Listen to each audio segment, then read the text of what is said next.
Hello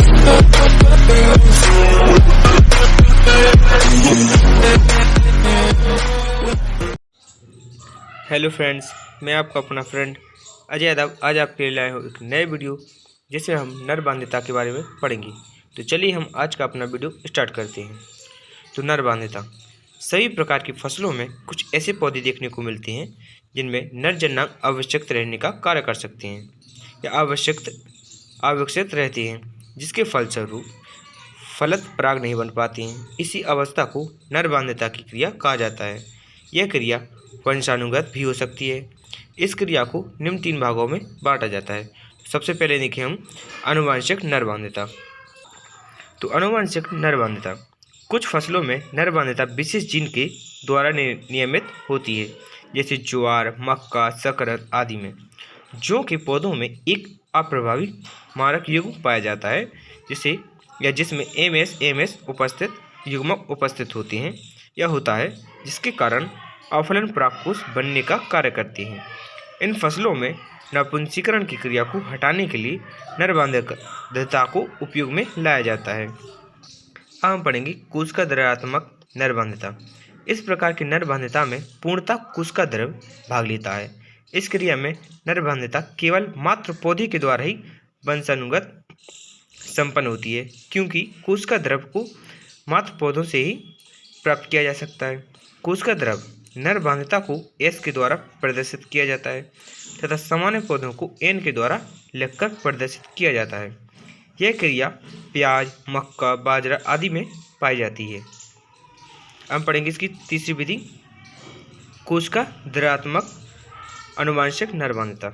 इस प्रकार की नर बाध्यता में नर वंशीकरण में भाग लेने वाले पौधे की संतान सदैव नरबंधीकरण का कार्य नहीं करती है, बल्कि कुछ विशेष परिस्थितियों में इसका उपयोग पॉलिनेटर के रूप में किया जाता है, जिसके द्वारा फलत या जिसके फलत मेल फर्टिलाइज पौधों को भी उत्पन्न किया जाता है। इस प्रकार की नर बाध्यता को उत्पन्न करने के लिए कुछ विशेष प्रकार के पदार्थों को उपयोग में लाने का कार्य किया जाता है, जैसे Na, नेक्सलिन, एसिटिक एसिड, 2,4-D, अल्फा-किरणें आदि। अब हम पढ़ेंगे नर बाध्यता का उपयोग। तो इस प्रकार या इसका उपयोग संकर बीज उत्पादन में किया जाता है। इसके द्वारा ऐच्छिक लक्षणों वाले पौधों के निर्माण का कार्य किया जा सकता है। इस क्रिया के द्वारा प्राप्त होने वाले पौधे ओजपूर्ण होते हैं। इस क्रिया के द्वारा पौधों की गुणवत्ता के सुधार के कार्यों को किया जा सकता है। अब हम पढ़ेंगे नर बाध्यता के उपयोग। तो लाभ क्या है इसके? इस कारण कम खर्च में अधिक संकर बीजों को उत्पन्न करने का कार्य किया जा सकता है। इस क्रिया के द्वारा अधिक शुद्ध संकर वाले बीज प्राप्त होते हैं। इसके द्वारा तैयार किए गए पौधों का उपयोग भोजन के रूप में किया जा सकता है। इसके बाद हम अपना नया टॉपिक स्टार्ट करेंगे, जिसमें हम विविधता के प्रकार एवं कारण के बारे में पढ़ेंगे। तो सर्वप्रथम विविधता के बारे में जान लेते हैं। तो विविधता क्या कहलाती है? तो प्रकृति में पाए जाने वाले जीव एवं एक दूसरे से रंग, रूप, आकार, संरचना आदि में विभिन्नता को प्रदर्शित करने का कार्य करते हैं। यदि किसी जीव में ये सभी कारक समान होते हैं तो उनके आनुवंशिक लक्षणों में विभिन्नता देखने को मिलती है। इसे विविधता कहा जाता है। जीवों में उत्पन्न होने वाली विविधता को निम्न भागों में बांटा जा सकता है। तो पहला क्या है? तो पहला है वातावरणीय विविधता। जब पौधों में वातावरण के प्रभाव के कारण विविधता को उत्पन्न करने का कार्य किया जाता है तो इस प्रकार की विविधता को वातावरणीय विविधता कहा जाता है। यह विविधता मृदा, जल, तापमान, प्रकाश, जैव कारकों आदि के द्वारा उत्पन्न होने का कार्य करती है। दूसरा हमारा आनुवंशिक विविधता। तो इस प्रकार की विविधता पौधों में उपस्थित जीन्स के कारण होती है। जब पौधों के आनुवंशिक लक्षणों में परिवर्तन का कार्य किया जाता है तो उत्पन्न होने वाली विविधता आनुवंशिक विविधता कहलाती है। इस प्रकार की विविधता एक पीढ़ी से दूसरी पीढ़ी में वंशागत होने का कार्य करती है। इस विविधता को 3 प्रकार से उत्पन्न किया जा सकता है। पहला है हमारा संकर के बाद जीन्स या पुनः संयुग द्वारा उत्पन्न विविधता। तो जब 2 शुद्ध प्रजनन करने वाले पौधों के मध्य संकरण का कार्य कराया जाता है तो प्रथम संतानीय पीढ़ी में एक ही प्रकार के युग्मक वाले पौधों की प्राप्ति होती है, परंतु प्रथम संतानीय पीढ़ी में पृथक और स्वतंत्र अवयवों की अलग अलग प्रकार के नर तथा मादा प्रजनन अंगों की निर्माण का कार्य किया जाता है। यह अलग अलग प्रकार के नर तथा मादा युग्मक द्वितीय संतानीय पीढ़ी में नए संयुग वाली संतान के निर्माण का कार्य करते हैं। इस क्रिया को पुनर्संयोग की क्रिया कहा जाता है, जिसमें द्वितीय संतानीय पीढ़ी का अनुपात 3:1 होने का कार्य करता है। हम पढ़ेंगे इसका दूसरा, उत्परिवर्तन के द्वारा आनुवंशिकता में परिवर्तन। जब किसी कारक में अचानक से परिवर्तन का कार्य किया जाता है तो नए लक्षणों वाली संतान की प्राप्ति होती है। इस प्रकार उत्पन्न होने वाली सभ्यता उत्परिवर्तन के कारण उत्पन्न होने का कार्य करती है। हम पढ़ेंगे तीसरी, क्रोमोसोम की संख्या में परिवर्तन।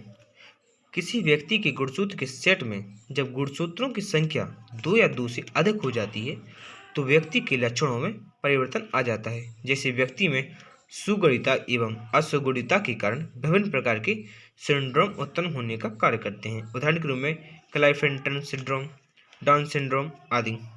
चौथा इसका, क्रोमोसोम की संरचना में परिवर्तन। गुणसूत्र के छोटे छोटे खंडों में द्विगुणन की क्रिया पाई जाती है, जिनमें कभी कभी जीन उत्परिवर्तन हो जाता है, जिनकी पहचान कर पाना असंभव होता है। इस कारण भी जीवों में परिवर्तन उत्पन्न होने का कार्य करता है। हम पढ़ेंगे काइमेरा या चित्रौती। यह टॉप मोस्ट पेपर की दृष्टि से। तो प्रकृति में कुछ पौधे ऐसे पाए जाते हैं जिनमें 2 किस्मों के अलग अलग लक्षण एक साथ मिलते हैं। ऐसी किस्मों का अध्ययन सर्वप्रथम फेरेरियस ने नींबू के पौधों में देखने का कार्य किया। इन्होंने देखा कि नींबू जाति के पौध या फूलों में कभी कभी चितकबरी फूल बनने का कार्य करते हैं।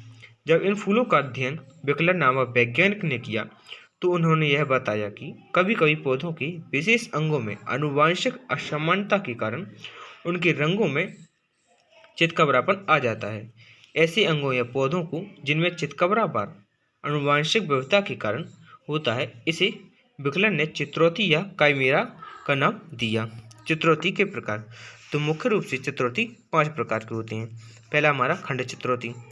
जब कोई पौधा 2 या 2 से अधिक आनुवंशिक विभिन्नता वाले ऊतकों से मिलकर बना होता है तो प्रत्येक ऊतक या पौधे का आधा भाग एक वृत्त खंड के रूप में दिखाई देता है। इसे खंड चित्रौती कहते हैं। ये हमारा इसका डायग्राम हो गया। अब हम पढ़ेंगे पारित चित्रौती। तो जब एक ही पौधे के 2 भिन्न भिन्न ऊतक अलग अलग परंतु संपूर्ण वलयों के रूप में होते हैं तो इसे पारित चित्रौती कहते हैं। इसमें एक भाग अंदर की ओर तथा एक भाग ऊपर की ओर परिवर्तित होता है। उदाहरण के रूप में मक्का का बीज और ऊपर पीली सफ़ेद है। देखिए ये हमारा इसका डायग्राम हो गया। इसका तीसरा है मेरीकिनाइलिन चित्रौती। तो कभी कभी खंड तथा पारित चित्रौती दोनों ही एक ही पौधे की में संयुक्त रूप से मिलते हैं।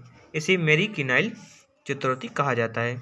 ये इसका उदाहरण हो गया, डायग्राम हो गया। अब हमारा है गुणसूत्र चित्रौती। तो इसे गुणज चित्रौती भी कहते हैं, जो मूलार्क अर्थात जड़ वाले भाग पर देखने को मिलती है। इस क्रिया में जड़ की विभिन्न कोशिकाओं में गुणसूत्रों की संख्या भिन्न भिन्न पाई जाती है। हम पढ़ेंगे अति चित्रौती। जब आनुवंशिक ऊतक किसी एक निश्चित स्थान पर न होकर पूरे पौधे के किसी भाग में बिखरे होते हैं, इसे अति चित्रौती की क्रिया कहा जाता है। हम पढ़ेंगे जीनिया तथा मेट्राजीनिया। यह भी पेपर की दृष्टि से मोस्ट इम्पोर्टेंट है। हम पढ़ेंगे जीनिया तथा मेट्राजीनिया। जब 2 पौधों में संकरण का कार्य कराया जाता है या परपरागण द्वारा बीज का निर्माण किया जाता है तो इस अवस्था में बीज में उपस्थित भ्रूण तथा भ्रूणपोष संकर होते हैं, जबकि फलवत्ती, बीजचूल एवं नाभिकीय भाग मादा पौधे के समान होते हैं। ऐसे पौधों में बीजों को देखने पर उनमें कोई अंतर दिखाई नहीं देता है, अर्थात इन्हें अन्य बीजों के साथ मिलाकर देखने पर अलग से नहीं पहचाना जा सकता है। परंतु कभी कभी कुछ बीजों में प्राप्त संकर बीज और स्वपरागित बीजों को आसानी से अलग अलग पहचाना जा सकता है। यह प्रभाव परागण के बीज या फल पर तुरंत प्रभाव के कारण होता है, अर्थात परागण के द्वारा बीज और फल के किसी भी लक्षणों पर तुरंत पड़ने वाले प्रभाव जीनिया कहलाता है, तथा पूर्ण पोष के अतिरिक्त मात्र पौधे के किसी अन्य ऊतक पर यदि परागकण का प्रभाव देखने को मिलता है तो इसे मेट्राजीनिया कहा जाता है। परागकण से बीज, बीज से भ्रूण, भ्रूण से भ्रूणपोष तथा जीनिया, ये मैंने शॉर्ट में लिखा था। और ऐसे ही मेटाजीनिया को परागकण से संपूर्ण पादप पर प्रभाव पड़ता है तो उसे मेटाजीनिया कहते हैं। हम पढ़ेंगे जीनिया के कारण। तो जीनिया दो कारणों से उत्पन्न होती है। पहली है हमारी, जब संकर भ्रूणपोष में युग्म विकल्पी जीन किसी प्रभावी वैदेशिक फॉरेन प्लांट नर पौधे से प्राप्त होते हैं तब, और जब पूरक जीन्स भ्रूणकोश में साथ साथ आते हैं। हम पढ़ेंगे इसका तीसरा, समजानसी लाइनों का उत्पादन। संकर बीज का उत्पादन करने के लिए समजानसी लाइनों को उपयोग में लाया जाता है। इस लाइन में सभी पौधे आनुवंशिक लक्षणों में एक समान होते हैं। इनका निर्माण कोश का आनुवंशिक तकनीकों के द्वारा तैयार किया जाता है। इस क्रिया में 6 से 7 वर्ष का समय लगता है। तो आज के लिए इतना ही। हम मिलेंगे अपनी अगली वीडियो में। तो वीडियो को लाइक कीजिए, दोस्तों को शेयर कीजिए और चैनल को सब्सक्राइब कीजिए ताकि हमारा वीडियो सबसे पहले आप तक पहुंच सके। Thank you for watching my video.